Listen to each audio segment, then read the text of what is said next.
Well, a new temporary exhibit with international acclaim opens at the Evansville Wartime Museum. It tells a story of how Jewish lawyers were persecuted and their fates under Nazi rule. Eyewitness News' Ben Walls has more on the experience.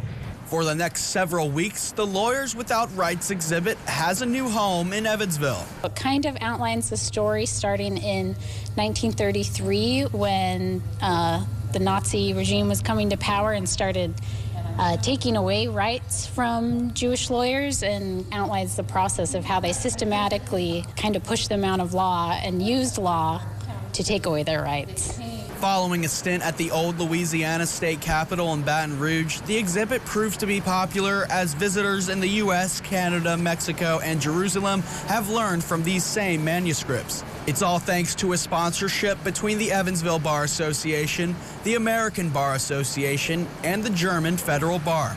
We have an attorney who's on the board here at the museum who is connected with the American Bar Association, and I know he's been working on getting it here for a few years, and it finally just worked that we had an opening, and they had an opening at the right time.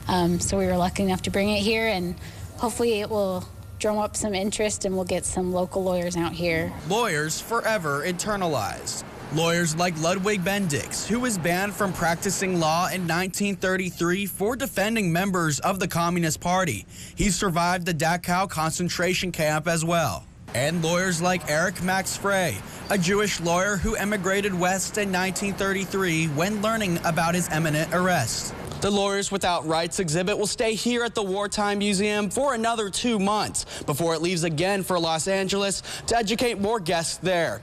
Reporting at the Evansville Wartime Museum, I'm Ben Walls, Eyewitness News.